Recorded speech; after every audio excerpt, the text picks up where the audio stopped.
SIFTER.com.au.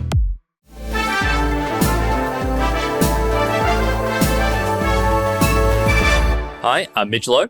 And I'm Gianni De Giovanni. And welcome to Walkthrough. This is a very special Founders episode. Me and Gianni are on it. SIFTER's weekly recap on the biggest news in video games. It's only the OGs this week. This week, it's announcement season, which means there are cool new games from Summer Games Fest, the PlayStation State of Play, and apparently the Steam Machine and Steam Frame really are still coming this year.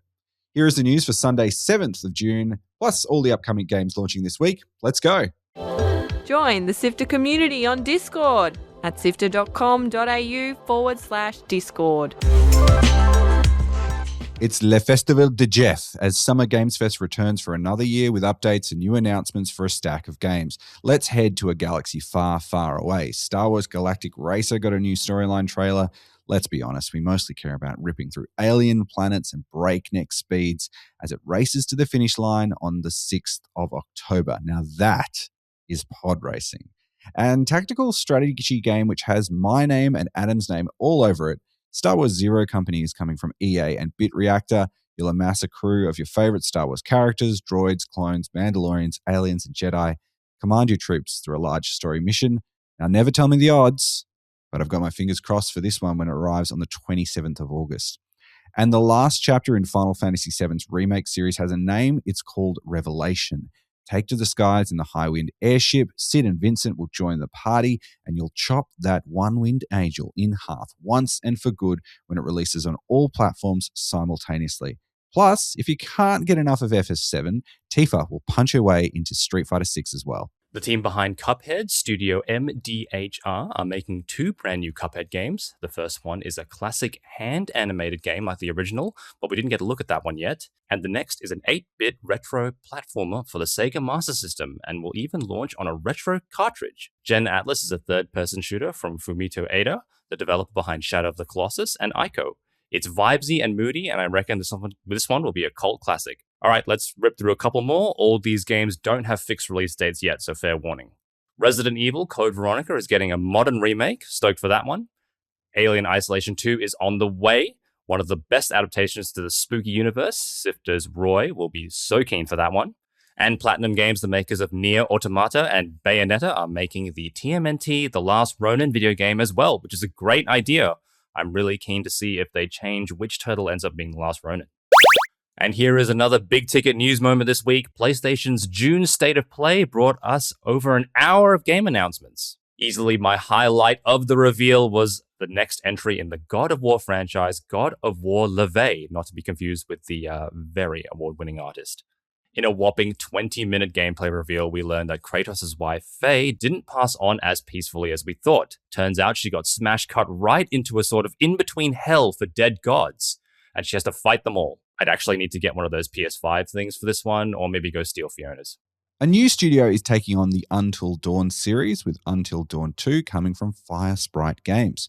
Wolverine has a bloody-looking gameplay trailer and a release date of September 15th, and looks, honestly, absolutely brutal. And Control Resonant and Silent Hill Downfall will be just after that, both out on the 24th of September.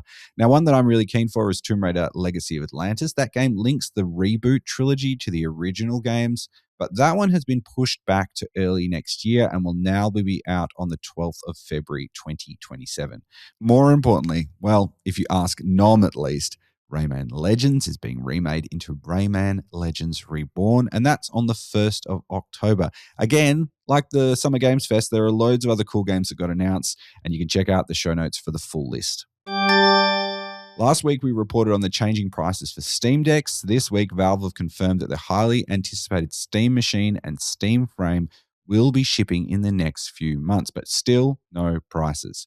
In a blog post announcing the shipping times, Valve described how the verified program was going to be updated for the different devices in the hardware universe, expanding from just Steam Deck to Steam Machine and Steam Frame. It sounds like there will be tiers of verification now. If a developer's game isn't running well on the Steam Deck, it'll be checked again to see if it runs better on the Steam Machine or Frame. Try and make sense of that. The verified system hasn't been super accurate, so I think those third-party sites which offer real performance will still be pretty handy moving forward. Some Team Rocket wannabes have pulled off a brazen heist in SIFTER's founding state of Western Australia.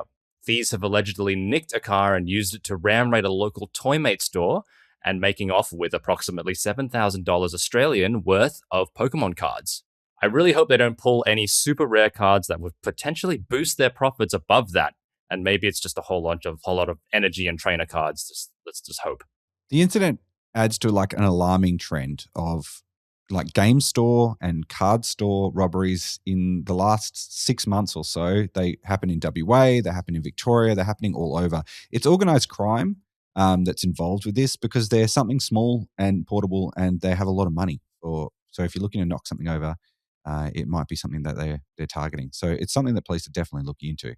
But it seems like there might be a dark type Pokemon because they've been using the Pokemon move Thief. Maybe we'll have to get some bug, fairy, or fighting types out there as well. Because if the cops can't do it, those types will be super effective. Can we at least get them in Team Rocket outfits whenever they do this? Just at least do the whole bit properly. They don't have the style to pull that off. Ugh, no one has any style these days. That's it for the headlines. Here are the games coming out this week. Solarpunk is a survival game set in a technically advanced world of floating islands coming to all platforms on Monday, the 8th of June. Now, alone or together with friends, you can construct buildings, grow food, craft gadgets, and fly your airship to distant skies. Coming out on June the 10th is Witchspire, a survival crafting adventure set in a world brimming with magic and peril. Befriend creatures, summon a sanctuary with friends in co-op or by yourself in single player when it launches on PC on Wednesday. Starseeker is a new game set within the Astroneer universe where you and your crew take to the stars. You've got your space station and will travel to different planets to complete your objectives. Sandbox sci-fi fans will get a kick out of this one when it arrives on early access on the 11th for PC, but will be coming to other platforms later down the track. Die, adapt, and try again in Tome of the Damned, a dark, top-down roguelike. Upgrade your weapons and spells to help take on merciless bosses across dozens of locations when this undead action adventure comes to PC on June the 12th. Articles to read, videos to watch, and podcasts to listen to. SIFTER.com.au. This has been Walkthrough by SIFTER. My name is Mitch Lowe. And I'm Gianni Di Giovanni. Thanks so much for listening. Walkthrough is our recap of the news, but if you want to catch up on all of SIFTER's stories, we've got a much fancier newsletter. It's an easy way to make sure you don't miss any of our interviews or reviews, and it's out every fortnight. Head to sifter.com.au/newsletter to subscribe. That's sifter.com.au/newsletter. Well, not every fortnight, when I get round to it. So let's not overpromise. SIFTER is produced by Kyle Paletto, Fiona Bartholomeus, Naomi Jackson, Chris Button, and Adam Christou.